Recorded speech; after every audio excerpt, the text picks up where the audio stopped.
Les archipels des Comores et des Seychelles, Madagascar, Maurice et la région française Réunion ne manquent pas de points communs. Leur histoire entremêlée, le métissage, la solidarité et les valeurs de tolérance sont de ceux qu'aime mettre en avant la Commission de l'océan Indien. Ces îles forment ainsi une région à nulle autre pareille, une véritable communauté de destin qui doit relever collectivement des défis communs. L'accès à l'énergie et la préservation de l'environnement ne sont pas les moindres, d'où le lancement par la COI d'un programme sur 5 ans avec un budget de 15 millions d'euros visant au développement des énergies renouvelables et de l'efficacité énergétique.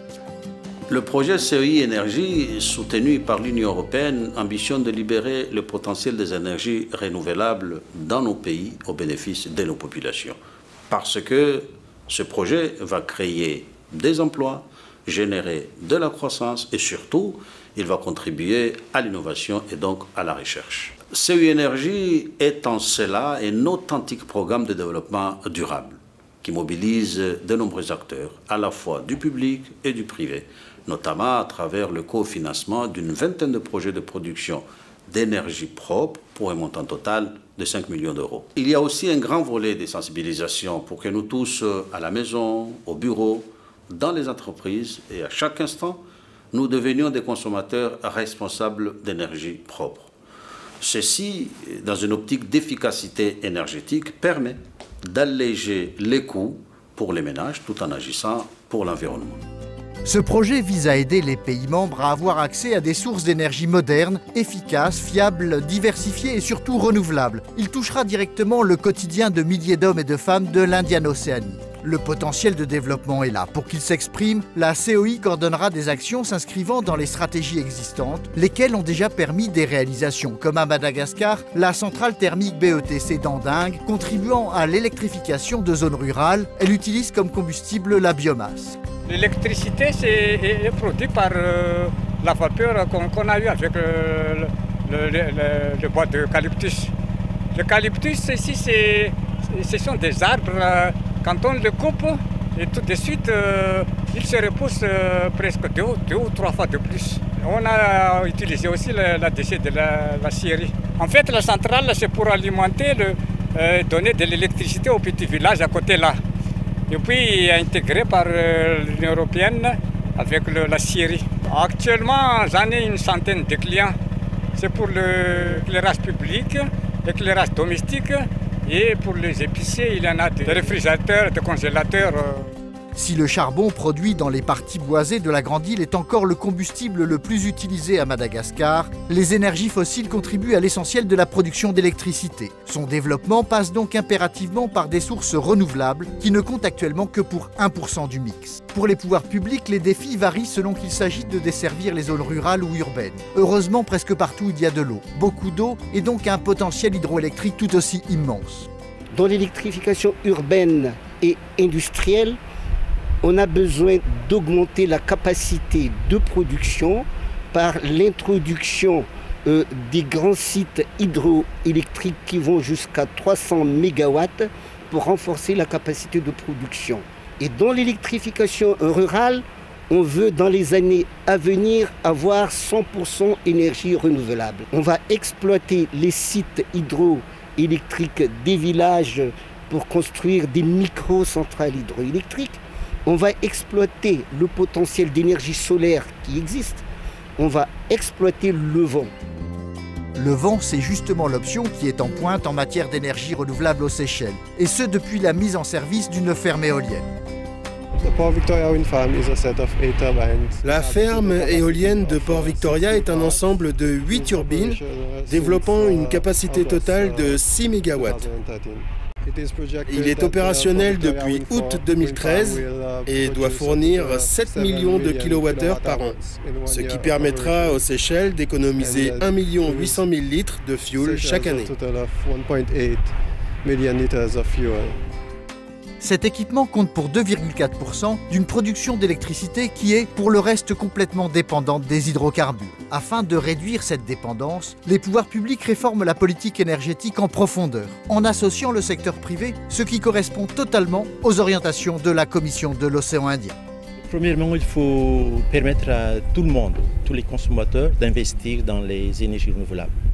Ça veut dire qu'ils peuvent installer sur leur toit de leur maison des panneaux photovoltaïques et vendre sur le réseau l'électricité qu'ils ne consomment pas. Deuxième point, c'est que on va ouvrir le marché de la production d'électricité aux Seychelles. Maintenant, pour le moment, c'est monopolisé. Il y a la PUC qui produit l'électricité. Maintenant, on va changer tout cela. On va ouvrir et on va accueillir les investisseurs seychellois ou bien étrangers. Ils peuvent investir dans des grandes installations photovoltaïques, par exemple, produire de l'électricité, vendre à la PUC. Tout en encourageant la production d'eau chaude solaire dans les lieux d'accueil des touristes, cette stratégie vise un but très clair, faire une place plus importante au solaire photovoltaïque. Une solution retenue aussi par l'Union des Comores pour stabiliser la fourniture d'électricité, comme dans le centre de santé d'Ouzouani, à 1 heure de route de Moroni. Il y a 19 villages desservis dans ce centre et 3 postes de santé qui dépendent du centre de santé. La consultation médicale, consultation prénatale, des accouchements, d'hospitalisation, des vaccinations et aussi de consultation mère-nourrisson. Il y a différents panneaux. Les panneaux pour la lumière et un panneau pour la vaccination et 2 panneaux pour le laboratoire. Dans l'archipel, 75% de l'énergie consommée sont issues de la biomasse, à savoir le bois utilisé pour la cuisson. La fourniture en électricité est actuellement assurée presque complètement par des centrales au gasoil importées. Afin de développer l'électrification des îles, la puissance publique se tourne vers les énergies renouvelables. Dans le bilan, elle ne compte encore que pour 1%, mais ça devrait évoluer. On a les objectifs à court terme, c'est d'augmenter jusqu'à 10% la part des énergies renouvelables à court terme, et à long terme, c'est aussi d'aller jusqu'à 50%. Dans l'île de la Grande Comore, les énergies renouvelables seront développées à court terme par le solaire et l'éolienne, et à long terme par la géothermie. Dans les autres îles, on va développer le potentiel hydroélectrique qui existe déjà. Hydroélectricité, c'est aussi un des axes de développement des énergies renouvelables voulus par le gouvernement mauricien. Pour le développement des énergies renouvelables à Maurice, selon notre plan stratégique, nous avons fixé un objectif de 35% en 2025 contre 20% actuellement. Les moyens mis en œuvre concernent principalement l'énergie solaire, l'éolienne comme nous avons à Rodrigue, et l'hydroélectricité comme vous voyez ici au Midlands Dam. Le gouvernement a aussi l'objectif de réduire la consommation d'énergie avec un programme d'efficacité énergétique dans tous les secteurs de l'économie, visant à réduire la consommation d'énergie par 10%. Des entreprises mauriciennes sont en effet déjà engagées dans l'amélioration de l'efficacité énergétique, encore un axe qui tient une large place dans le projet de la Commission de l'océan Indien. Sur cette île, où le tourisme, pour demeurer un pilier de l'économie, doit s'orienter vers le développement durable, les nouveaux établissements montrent la voie. Avec le soutien de l'Agence française de développement, partenaire de la COI, un des plus récents hôtels de la côte Est a été conçu en ce sens. Le choix architectural de l'hôtel Long Beach pour ses restaurants et ses nombreux espaces publics a été de favoriser une luminosité et une aération naturelle. Cela nous permet d'utiliser au minimum les climatiseurs. Les couleurs claires comme les toits plantés évitent les désagréments d'un ensoleillement trop prononcé. Mais attention, nous utilisons quand même les bienfaits des rayons de soleil grâce aux chauffe-eau solaires qui produisent près de 70% de l'eau chaude de l'hôtel. Nous récupérons aussi la chaleur produite par les unités de refroidissement et cela nous permet de chauffer notre piscine principale de 1400 m3. L'eau chaude solaire, c'est le moyen développé avec succès à La Réunion pour ralentir la croissance de la demande en énergie fossile. Des sources d'énergie dont les jours ou plutôt les années sont comptées sur ce territoire par lequel la France compte parmi les États membres de la COI.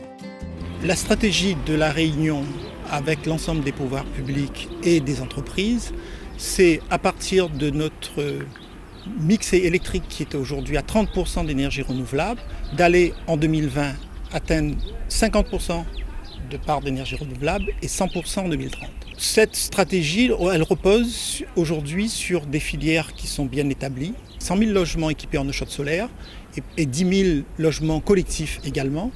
Et cette filière est aujourd'hui génératrice d'activités économiques locales puisqu'il y a 3 entreprises qui fabriquent localement les chauffe-eau solaires. Sur les nouvelles filières, notamment de bâtiments tertiaires et industriels, cette même stratégie est en train d'être mise en place.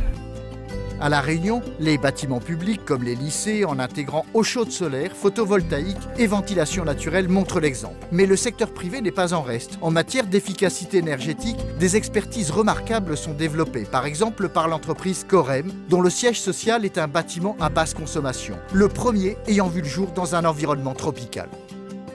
Lorsque nous avons commencé ce projet, le principe qui a prévalu, c'était ce qu'il faut, là où il faut, quand il faut, en termes de température et pour la lumière. Donc nous avons mis en place des équipements qui automatiquement s'allument ou s'éteignent, ou qui réagissent à des fonctions de température extérieure et qui donnent une performance énergétique de 37 kWh par an. Sur ce projet, nous avons décidé de manager l'énergie. Manager, c'est mesurer. Donc nous avons implémenté le logiciel Théo, qui est de notre conception, afin que chaque utilisateur ait une connaissance de ses impacts de la veille pour que le lendemain, il puisse progresser. Le savoir-faire qui a été mis en œuvre sur ce bâtiment, reconnu par une norme internationale de management de l'énergie, permet de dire qu'un bâtiment construit suivant ce référentiel en milieu biotropical peut être reproduit sur des bâtiments à usage professionnel dans toute la zone océan Indien.